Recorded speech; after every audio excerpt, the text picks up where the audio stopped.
Welcome to episode 13 of the Give Us Time podcast, the podcast that highlights the extraordinary members of our armed forces and their families.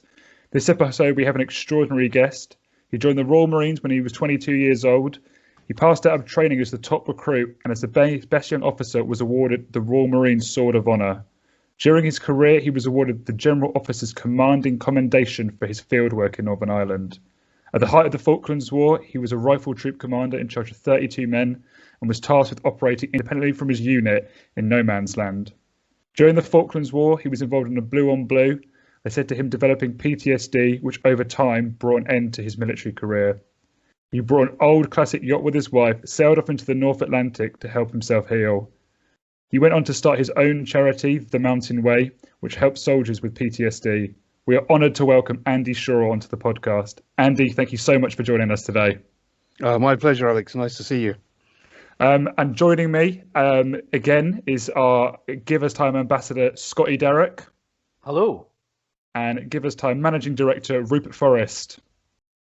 Andy, do you just mind telling us a little bit about yourself? Do you mind just telling us about your childhood? My childhood. How long have you got? All right, very briefly. Very lucky, very privileged, I suppose, in many senses.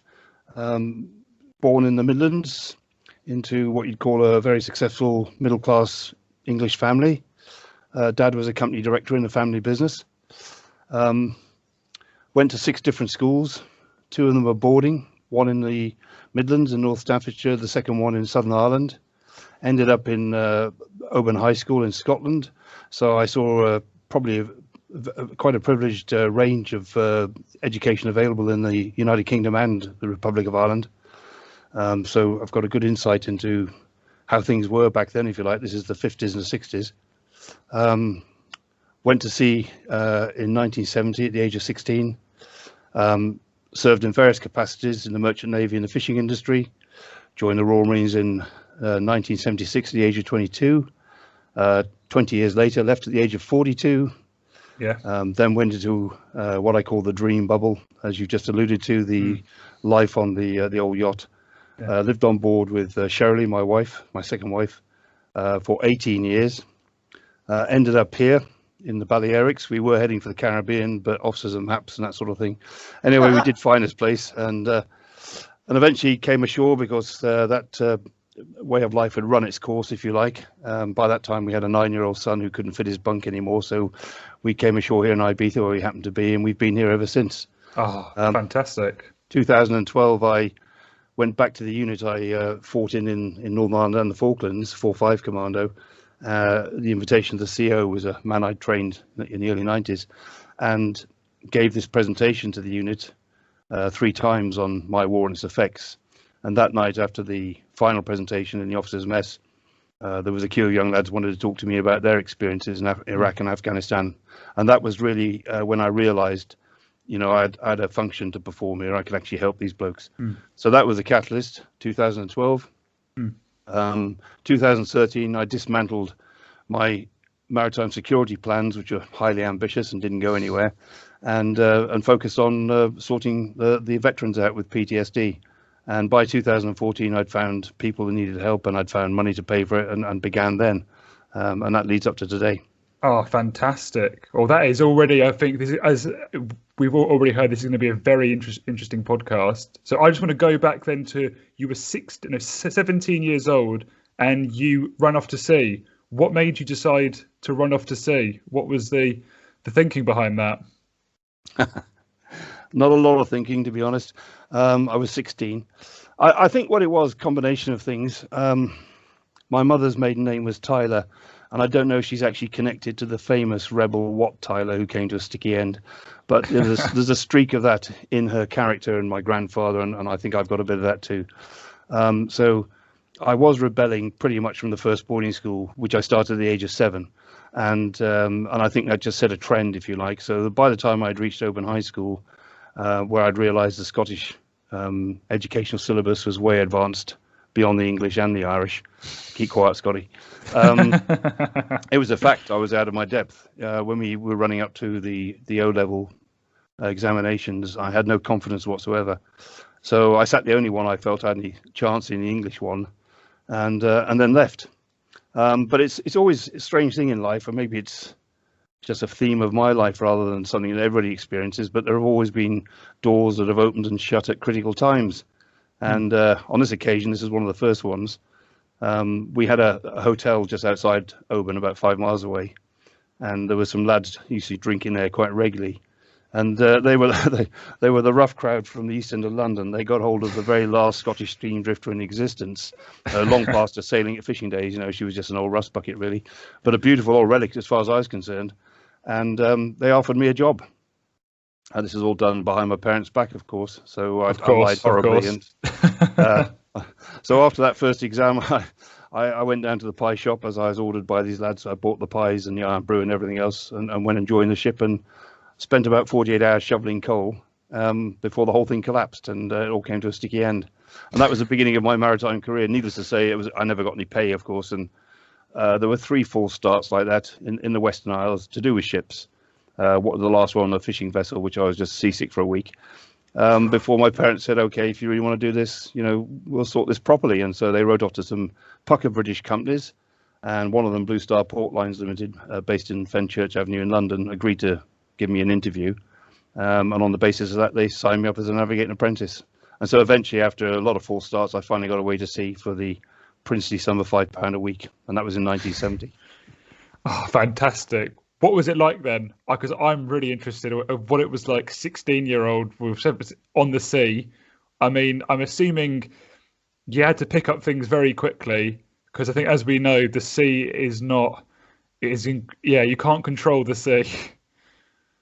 Well, in the initial experience, by the way, having lived in Kinsale in Southern Ireland, Lewis in Cornwall, and finally near Oban, we were based on the sea from quite an early age, and so my dad had been really generous and bought me boats, rowing boats and things like that. So I had quite a bit of that kind of experience, which doesn't equate to being deep sea, of course, but it's the interest was there, if you like. Yeah. In the early experiences, I was just dealing with rather indifferent people. And looking back now, I think I realised that some of them were quite professional, others weren't. There was a certain cowboy element in some of these things. So the learning experience was more about the things you shouldn't be doing, or how to negotiate a wage before you actually start work, or something of that nature. In terms of bends and hitches and splicing, I learned a lot of that in the Scouts actually before I started going to sea. But when I joined Portline, I was with a professional company with real people, and that was a real eye-opener. And I did 3 circumnavigations with Portline, and the first trip was typical of the others.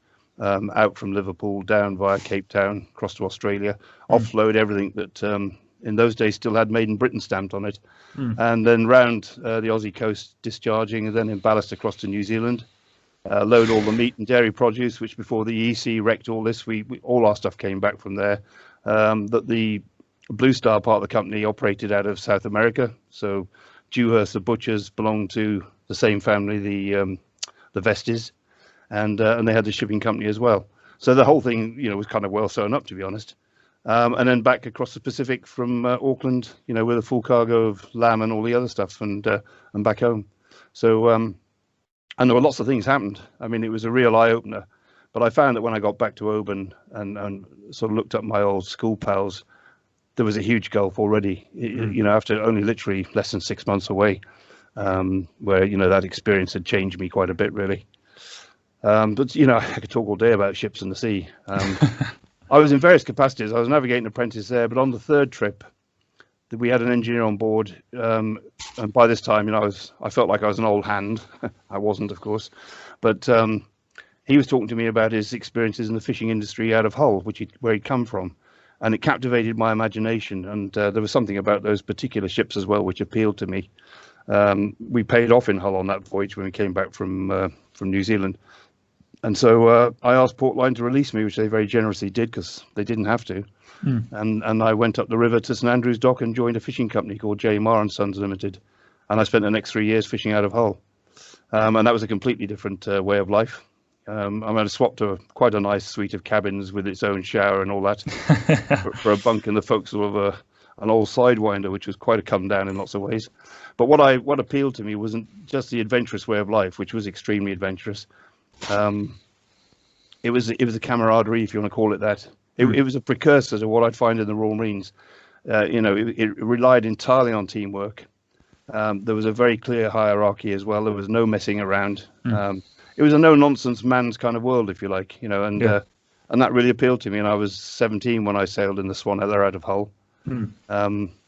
But anyway, that was that. And then after that, because that was my first war. That was a cod war. No shots were fired at me, by the way. I heard about it, to be honest. Although you could see the writing on the wall from the industry point of view, which was very sad. Then I went into the home trade on coastal ships, but you could still in those days get a job on the bridge as a second mate, for example, without a ticket, provided the company felt you had what was required. You couldn't go deep sea without a proper qualification. It was called a second mate's foreign going certificate. That was what I was supposed to be, sitting after 4 years an apprentice.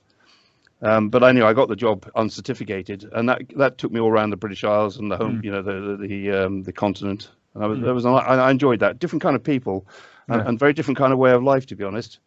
And then a few more deep sea trips. The most memorable one was on the oldest ship under Lloyd's Register at the time. She was called the John W. Mackay. She was an ancient cable layer that belonged to Commercial Cable Company. And when you look at photographs, I know she's still afloat, but she was not many years ago. I think she was built in 1922. Steam reciprocating as well. That's something else. Steam engines on ships are fantastic. I've sailed on three steamers. Don't get them started. No, I'm not a train spotter, but we talk about triple expansions, steam reciprocating, and then you've got me. And that was a trip. That was 3 months on that ship down to the Med to layer cable, and things like that. But of course, I'd also fallen in love, and that does tend to complicate issues. And so eventually, I gave up the sea and came ashore. But couldn't find satisfaction in any of the sort of factory type, labouring type jobs I was suited for or could do, really. And eventually that led me to joining the Royal Marines. But that's another story, really. Oh, well, that's a story I now want to go and hear. So the reason you were joining was because you a girlfriend or fiance, you decided to stop going and travelling around. So you were 22 years old then when you decided to go and join the Royal Marines. It feels like you were already very well suited for it. You talked about the hierarchy and the structure that you already had when you were at sea. How did you find it then, moving from your world into this new world? Well, there were some changes. Just to give you the full context without going on too much about it, we'd split up, my girlfriend and I. We'd lived together for a while I worked in the factory and all that stuff, and then for various reasons, it didn't work. And I'd worked myself down to a coalman's assistant in Salt Ash, and I thought, one day I looked at myself. I was also a biker, as this very hairy biker. I had a chopped down Triumph and all that sort of thing. Nice. The rebel bit was probably getting a bit silly at that age, it's about time you get serious, I think. But I was really conscious of the fact that my parents had spent a lot of money on good education for me, and I was not meeting their expectations, although they never put any pressure on me at all. So I think it was a feeling of general dissatisfaction. I just thought, I'll join the army. So I went along to the careers office. All three services were in Mayflower Street in Plymouth, probably still there, actually, I think. And I walked into the Army careers office, and I was looking at leaflets on how to be a driver and a cook and all that sort of stuff, and I had no concept of what the army was about. And I was kind of a bit disillusioned. I was thinking, well, where's a bit about sort of fighting people? And, I know it's naive, horribly naive, but if somebody had come up to me and said, so you want to be in the army, son, and guided me a bit, I probably would have ended up in one of who knows what, but most likely the infantry, I should think. But it didn't happen. So I walked out of there a little bit disillusioned, went past the RAF careers office, because even back then I felt if you can't fly Spitfires, there's no point in being in the RAF, and carried on towards, and with 1O level, I didn't think there'd be much chance of getting in anyway. And then I got to the Royal Navy one, and I was just going to go right past it because I wasn't going to go back to sea again. But there was a poster in the window, and I knew instantly from my fishing days it was Norway or somewhere like that. It was a fjord, with covered in snow and black trees, if you like. But the centre of the photograph was this small green boat that had clearly just come straight up a beach at full speed. You could see by the wake. And there was a bunch of guys in this thing who were wearing all this white gear, and they had these guns and also these green berets, and they were leaping over the bow. I mean, it was a really aggressive, fantastic poster. It really caught my eye. So while I was looking at this, trying to work out, this is a strange thing for Matlows to be doing, this old colour sergeant looked over the poster and he sort of did that with his hand, like, come on in for a wet. So I went and he said, so you want to be in the Royal Marines? I went, what's the Royal Marines? I've never heard of them. And he said, well, Britain's Commandos. And up to that point, I just thought they were magazines, Captain Hurricane, that sort of thing. So I was completely, wow, I'm blown away by this. And the next thing he said to me, so what do you want, NATO? And I went, sorry, NATO? What's NATO? He said, milk and 2 sugars. Ah, yes, please. He said, right, sit down here and watch this. And he put this film on, and 20 minutes later, that was it. I said, where do I sign? So, I mean, I was completely naive. I had no idea what I was joining up. The thoughts of where this can lead you to, I do remember asking one question. I said, I've been at sea all this time, but I've heard there's a problem in Northern Ireland. I don't know anything about it, but is it likely that... He said, oh, no, it's very unlikely. So he played that one down. Yeah. So that was as far as my thinking about the serious implications of what I'm doing went. And 3 months later, I walked through the main gate at Lympstone. As for the adjustment, the adjustment wasn't too difficult for me because I was 22, I'd boarding school and been at sea and all that stuff, living away from home and kind of barrack type situation.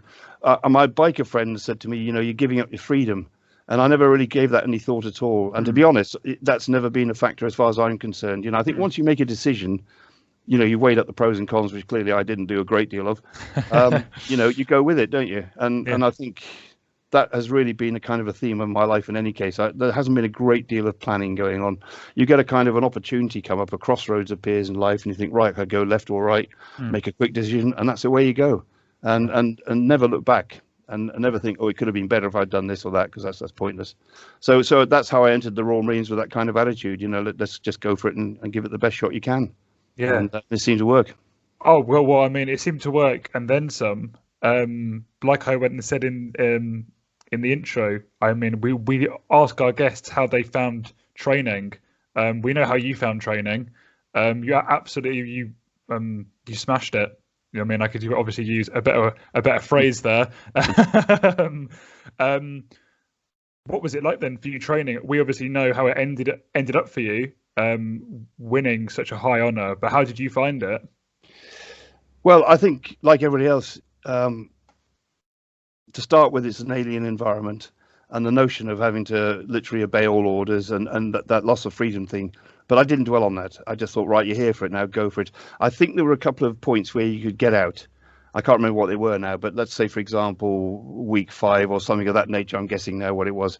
You had the option to leave if it didn't suit you. They would try to talk you out of that, of course, but in the end, if you wanted to go and you were genuinely unsuitable, they'd let you go. But once you've gone past those points, you're really in. That's it. But the significant thing for me was that very first night when we all swore our allegiance to Her Majesty the Queen and her heirs and successors. People often talk about, fighting for Queen and country. Well, most servicemen would probably agree we don't actually join up for that reason. But I think from that point onwards, it suddenly became an issue in my mind. At the back of my brain, I thought, oh yeah, I hadn't really thought about that. There is an allegiance element to all this. So there was a kind of growing awareness of what you've joined, which is inevitable. As for the actual physical requirement, when I'd, committed myself to joining up, shortly afterwards, I went back to North Devon, where I was living at the time, in digs, and I got a job in a factory for a few months. I got this blue card come from the post, and it had 10 matchstick men on it doing the 10 Royal Marine exercises. Well, at that point, I'd never heard of things like press-ups, sit-ups, burpees, and all that stuff. Of course, I mean, everybody in the world knows them now. Yeah. But it was completely new to me. So, and of course, there was none of this really modern, fantastic sports gear you can get today. So I went down to, I think there was a sports shop where I bought a pair of tennis shorts and a pair of plimsolls. And I went for one run around the block, and it was less than a quarter of a mile, and I was gasping because I smoked a pipe by that. Of course, I forgot to mention that when I started fishing, I started smoking a pipe as well. Of course, the classic. You've got to really, haven't you? Anyway, I thought, sod this, they'll sort me out when I get to Lympstone. I never bothered. So anyway, I turned up at Lympstone having done not a single press up and run about 500 meters, I think, or staggered. So the very first run was out of the camp and a short distance of about a mile, I suppose, down a thing called Heartbreak Lane, and we turned around and came back. And when we got back, there was sort of deep breathing, and as I put my thumbs on my nipples and started that deep breathing, I passed out. And I came to in a Land Rover going down to the sick bay, and they put me straight in a cold bath, and that sorted me out. And that was it. And that was my the hump, if you like, that I got over. And the only other thing I experienced physically was a thing called Shin Splints. And this was caused by a sort of I forget the correct word now, but there's a muscle at the front of your shins, and obviously as you're doing all this phys, the muscle expands, but the sheath it's encased in doesn't so easily, and that causes pain. And the only medical advice there was slacken a thing called your putties. We had these things wrapped around our ankles called putties, and that was it. Otherwise, tough it out and crack on. So physically, I was very lucky. But I think also all the sport I did at school, toughened me up at that stage. So I was no different to anybody else, by the way. We were all quite robust. And I look at the figures today of injuries, and I think they're much higher than I seem to remember them being. So, perhaps society has moved so far now that, it's a bigger issue for people today than it used to be. The theoretical and the field craft and all that, I loved every bit of it. Absolutely loved it. It was exactly what I was hoping to do. And it's laughable now when you see pictures of what they used to call CMO, Combat Equipment Marching Order, which is the old-fashioned webbing, which I think was designed in sort of 58, I believe, when I was about 4. By comparison with the modern stuff today, it does look like ancient stuff. And yet that's what we went to war with in 82. That's what I was trained on. And it seems natural to me. So I think I just accepted it. And when people moan about boots, I think, well, what was wrong with the DMS boot? It did me all right, And so likewise, we didn't have Gore-Tex, so what's the big deal? You're going to get wet, you're going to get wet, and so on. So the whole thing, the ethos of that Spartan attitude, which the first boarding school I went to definitely was built along those lines. We never shut the windows in the dormitories. We used to run after the beagles in the winter in shorts in the snow in North Staffordshire. We played rugger in the winter and cricket and athletics in the summer, and the discipline was rigid by today's standards. All of that stuff, was great preparation for what eventually I found wasn't that different. It was just a bit more grown up. But I think the other sobering thing was the day they put a real weapon in your hand. And throughout my childhood, I had air pistols and air rifles and things like that. It wasn't uncommon to go shooting birds and rabbits and things. Nobody seemed to bat an eyelid in those days. And of course, you had gamekeepers all over the country, and you often see the evidence of gamekeeper work and so on. And hunting was quite normal. So, but when I actually held in fact, it was a Sterling submachine gun, a 9mm sort of nasty little weapon. It was probably more dangerous to the user than it was to the enemy. That kind of focuses your mind on what you're actually doing, And so there were a couple of points in your development or progress where you start to change because of the nature of the training. At the end, we were all looking forward to the very end, of course, naturally, and it culminates with an exercise which is designed to sort of test everything you've been taught, at the same time to sort of really wear you down that little bit extra. After 6 months, you're already worn down, pretty worn down, but also you're extremely fit. So you can counteract that, I think. We were eating like Trojans, of course, 3 and 4 meals a day wasn't enough. And then we go into what's called the commando tests. And that's the final part, really, where you have a physical test you've got to crack, and there's a time element on that stuff. And once you're through that, you're then looking forward to joining a unit. And I think the last 2 weeks we were hobbling around on feet that were wrecked for a little while, and polishing our parade boots and buffing up our blues and brasses and getting ready for the pass-out parade, which was the final big event. So it went very quickly, and everybody has a problem, though. My problem was on the Tarzan course. There's a plank you run along and you leap over a gap into a net, and I always seem to get this sort of refusal as I got to the end of the plank. I had to turn around, go back and really go for it, and still refused. It was embarrassing, because everything else had gone beautifully. But later on, when I was helping people in rehabilitation, I found that just about everybody had a problem of some sort. So no matter what your capabilities are, how great you feel you are, or sort of great's the wrong word, but confident, it'd be highly unlikely for anybody to go through training and we're finding some sort of a challenge at some point. And that's a really good experience to go through. Well, I mean, it went so well for you. When were you told that you were the top recruit? How did they go about that conversation with you? And I mean, when did you hear that you'd been awarded best young officer and you were getting the Royal Marine Sword of Honour? When did that happen? Right, I've just got to clarify a point here. I joined up as a recruit in 1976 on the 5th of October. Right, that's equivalent to like an army private or an army recruit, right? Same thing. And that was the basic Royal Marine training. All right, the 30 weeks. At the end of it, for every troop that passes out of this is Royal Marine recruit troop, forget officers now. Basic training. Every troop that passes out becomes a thing called a King Squad in the last 2 weeks. And if this troop has reached a certain standard and there are people in that troop that merit it, they will hold a thing called a King's Badge Board, and they will then interview the candidates, and they will award a thing called a King's Badge to whoever they think is the best. And that's what happened to me. Yeah. So there were 3 candidates in my case. I think what got me through wasn't so much my superb military skills or my fantastic knowledge or anything of that nature. It was the fact that when I was ordered to left turn and quick march, I marched straight past the King's Badge Board because nobody ordered me to halt. And I found myself marking time in front of a blank wall while they all laughed quietly behind me. So I think, the slavish obedience to the last order was probably the thing that impressed them most. But the actual award, I didn't know anything about it until we were marching actually onto the parade ground. Yeah. And the troop commander just whispered in my ear, by the way, you've got the King's Badge. Yeah. So that was it, really. But a great honour, and something that's worn in every uniform in every rank throughout your career.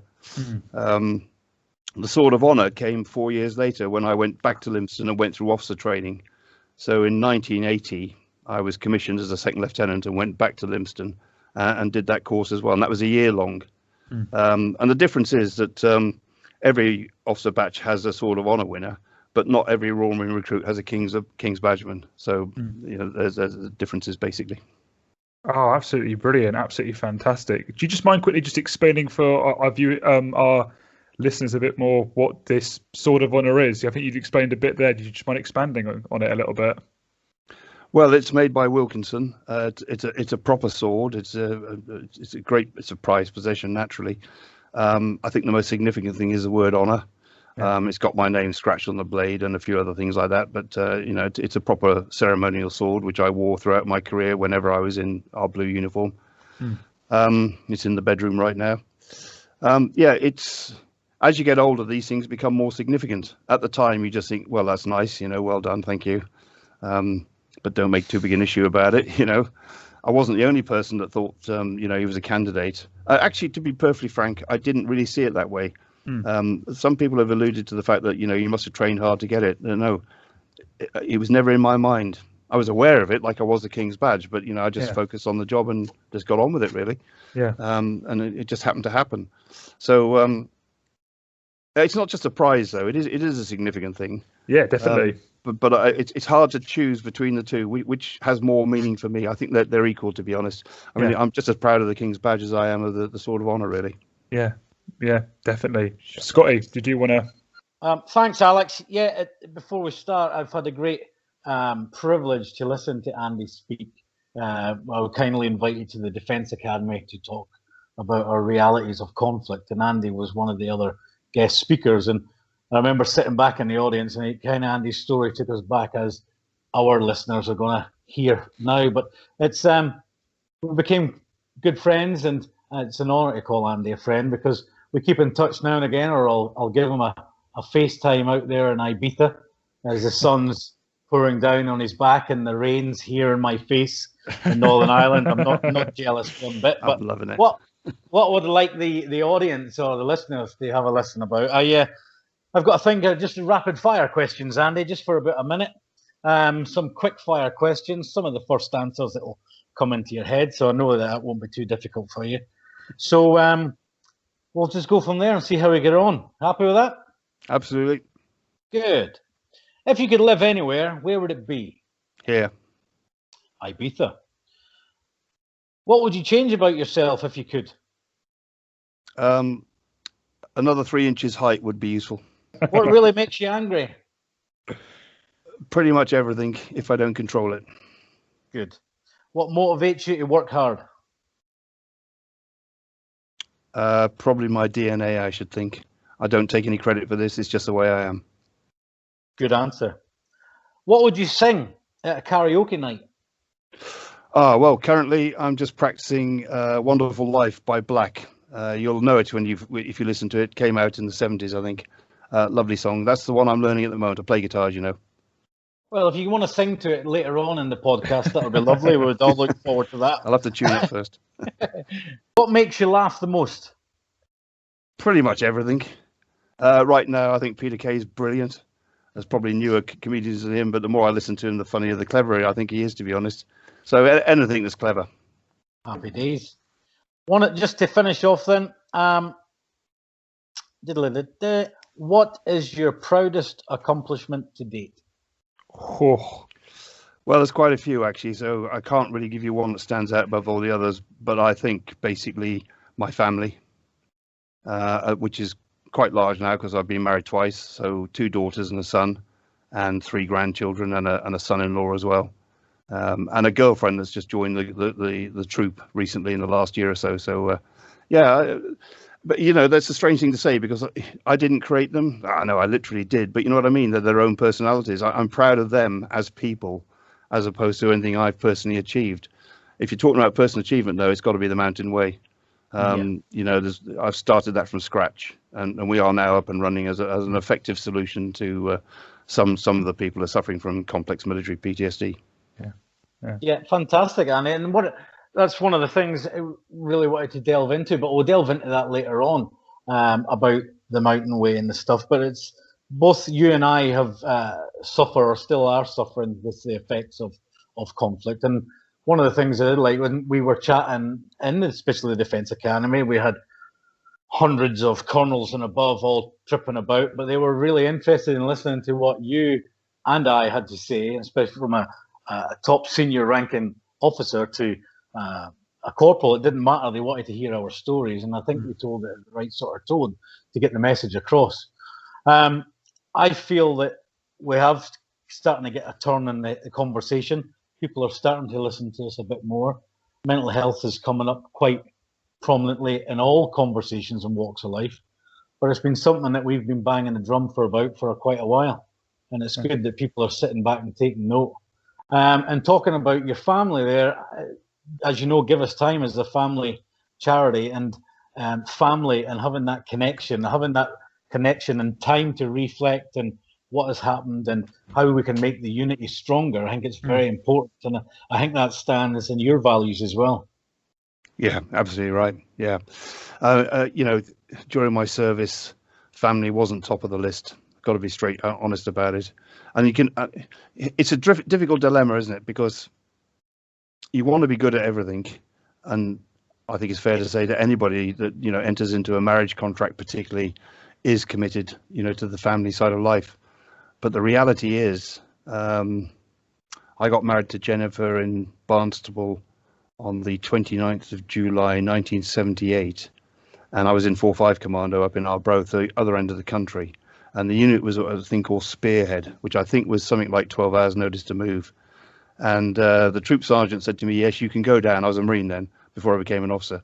You can go to your wedding, but if I call you, you get back immediately. So I went down with one. I was allowed to take one Marine with me, a mate.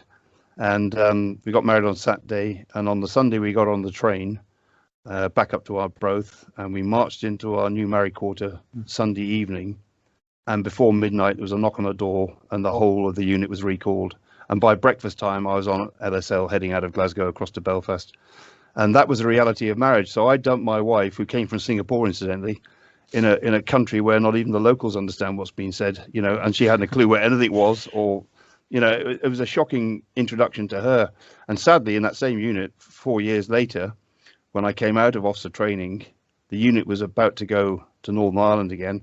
And I went back to 4-5 because I'd come out top of training, and so the CEO had the pick of the YOs who'd just recently been completed training. Because normally you wouldn't have done that, you wouldn't have been expected to serve in the unit you were a Marine in previously, which makes obvious sense, but it never created a problem. But the point I want to make is, I joined the unit, we went down to Lyddon Hives to start the training. I didn't actually have a troop at that point, and my wife was about to give birth to our first child. And this was 81 when the hunger strike was going on and all that stuff. And the CEO said it's going to be a tough tour. We're not going to repatriate anybody for compassionate reasons except for a death in the family. He said, I'm afraid I can't let you go back for the birth of your child, even though I haven't got a troop and there's no function for me. It was a principle thing, So you don't argue. Obviously, I just come out of training. It's yes sir, no sir, 3 bags full sir. So that was it. I had to accept it. But she went through the birth of our child on her own. Oh wow! So I mean, think of it from her point of view. So what point we're talking about here, the family thing. To be perfectly honest, the family did come second, and I think that was a contributing factor to the divorce eventually in the end. Anyway, after 16 years. So yeah, family is much more important now because I've got the opportunity to have a second stab at it and to get it right this time. And I think I'm doing a lot better than I did the last time. Absolutely, and you are, mate, and you're a total credit to your family. What we were just chatting about, we just touched on it there about heading to Belfast. We're just going to ask you. I've listened to you speak before, but if you can tell the listeners, what was your first tour like, and how did you find it? Well, the first time, excitement and fear. Excitement that you're actually getting used for the job you've trained for. And the reality is that, actually this could be very dangerous.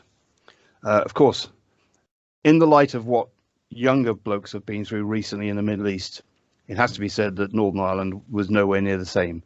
The level of incidents doesn't correspond in the slightest, but that makes no difference.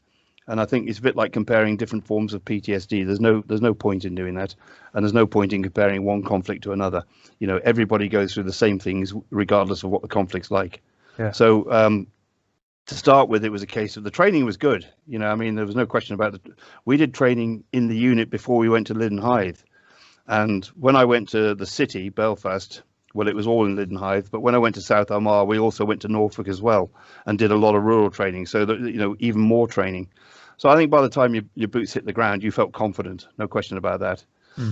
As for the fear factor, well, back then, 77, there had been quite a lot of deaths, soldiers, and many civilians as well. So you're aware of the reality here. But, once you get there, you're so focused on the job of just getting it right. Ballooning, for example, multiple patrolling. The ratio of work was not as bad as it had been apparently at the early 70s before my time. But, I'd heard stories then when it was mental, to be honest. But, the accommodation was slightly improved, I think. So we weren't suffering in that sense. But nonetheless, the risk was real. And we had a Marine killed in the unit in August, and that focuses the mind very much. But the attitude then in that place was very different to anything you could possibly have experienced anywhere else. It felt slightly odd, or more than slightly odd actually, when you reminded yourself you're in a British city. Yeah. You could have been in London or Manchester or somewhere else, but I actually happened to be in Belfast, and that kind of felt odd. The whole thing about being in a civilian population as well, with your finger on the trigger guard, but your cocking lever pulled out, your sight set at 300, the butt on the shoulder, you're there just waiting for that opportunity to appear. I very quickly adopted it, got into that groove immediately and never looked back. And I've got to say that I actually enjoyed it. It was, in retrospect, there were days when it was very boring, days when it was very wet and cold and miserable. You kind of got used to the civilian population, the hatred. But that at Spear tour in 78 was a lot shorter. We were in support of the 3rd Battalion Light Infantry, I think. And then in 81, we went back in our own right again. And the level of hatred had got worse because of the hunger strike thing by the time we got there. And it was absolutely palpable. The level of hatred was you could cut it with a knife. And we had a lot of incidents in that tour as well. So, but, I know, I will say one thing, though, after that third occasion, I think the bubble burst because in the first occasion, we didn't even have the ECM kit in 77. The anti-IED stuff wasn't as sophisticated as it later became. The white and brown sifter or the antler. Yeah, that's right. I was trying to remember the names. That's right. Sifter, yeah. And we had chimps as well. I think later on in South Armagh in 88, I believe. They all had these code names. I don't know if it was there as well. We used to have was it a VJ, Violent Joker? It used to Joker, beat. yes. Like, I don't know, Rupert will probably mention that as well. But yeah, every time you used to go near a fence line or a wire or a cable, the thing. Well, I don't want to give too much away publicly here because I think, certain ears are still listening. But bottom line is, that whole conflict developed like any long-time conflict does. If you look at the history of the Battle of the Atlantic, you can see how the U-boats in the early days had a great time. And then, the Allies got their act together with sonar and ASDIC and things like that and tit for tat sort of stuff. Yeah. A very much similar thing happened here between us and the paramilitaries. They learned from our experiences and we learned from their sort of thing. But that took a while before that sort of thinking was in my mind. And that very first tour, you just literally getting to grips with it. And then you get to that point where you feel you're confident and you don't need to be told what to do anymore. And people aren't looking at you from the point of view, are you the weak link? They're now thinking, I can trust you. And that's a good feeling.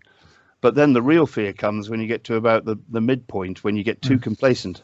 Yeah. And then you get this sudden shot of, oh shit, I should have been covering that arc, or you stood too long in a street corner, or your fire position's been used by 100 other people previously. And then you start looking at every potential IED, and that's where the paranoia creeps in, which is a big part of what I call complex military PTSD.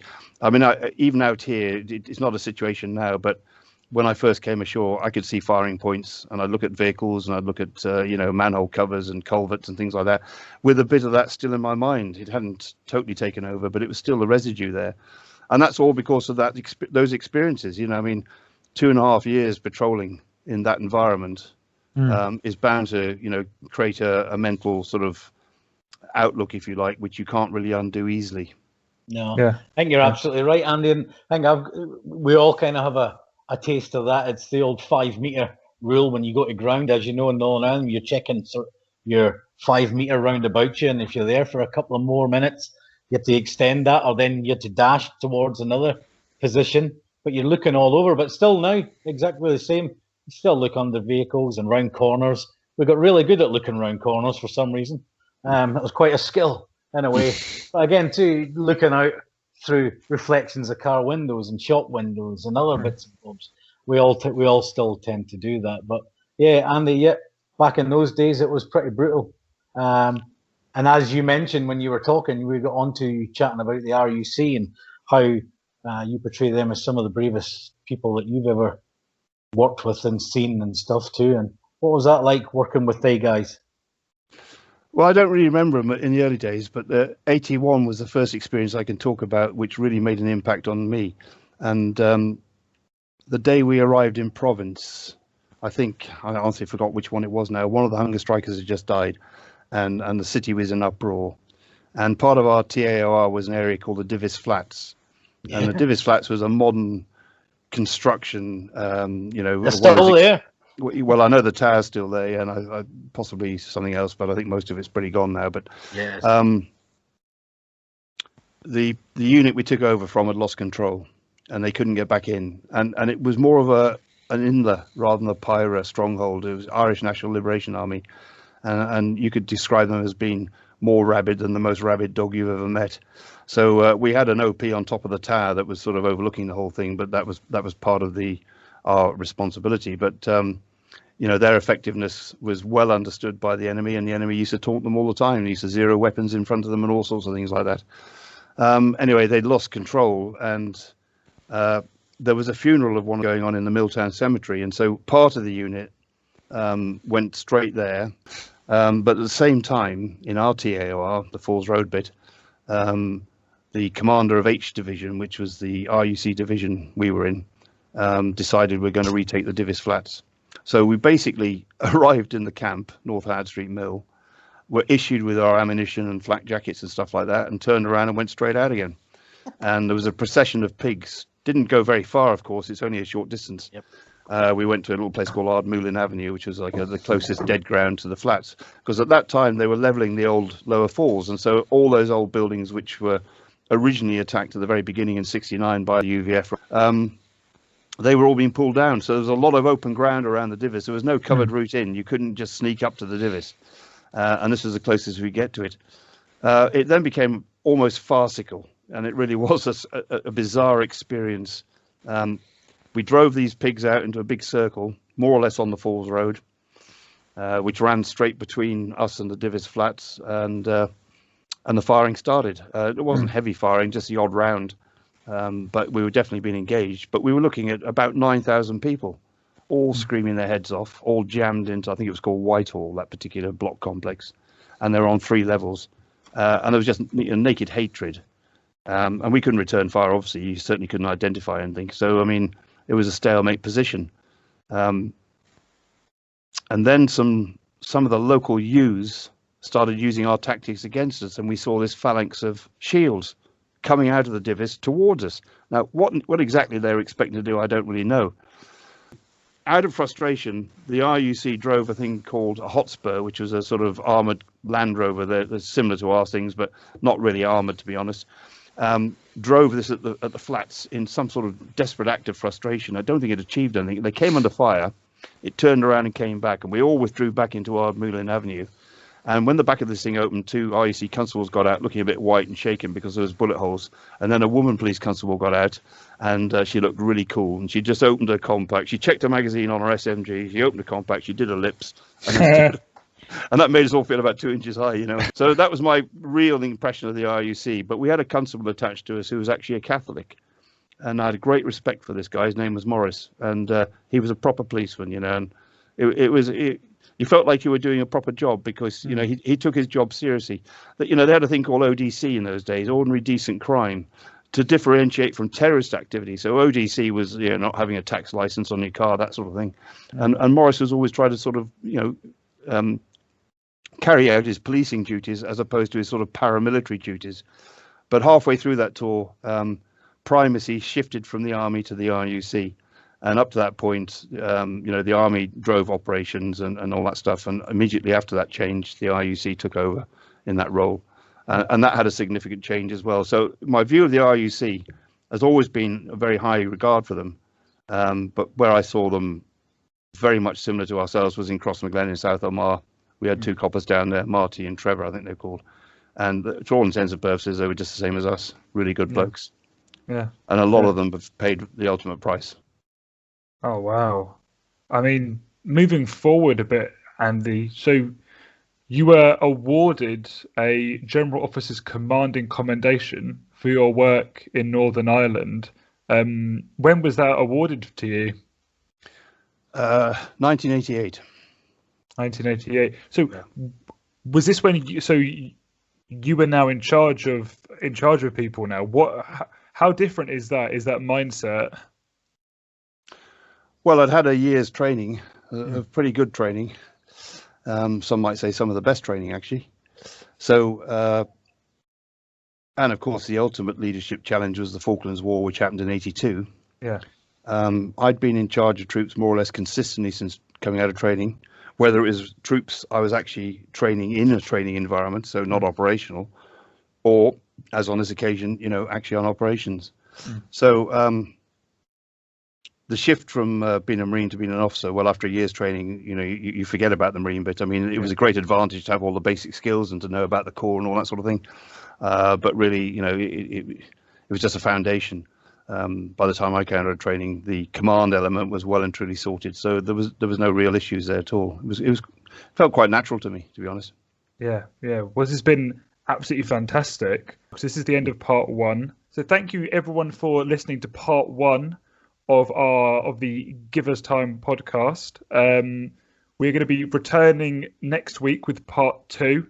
During part 2, we'll be talking with Andy about the Falklands War and about dealing with PTSD, his recovery, and how he started the Mountain Way charity. So make sure to like and subscribe to Give Us Time so you don't miss it. And thank you very much for listening. Thank you.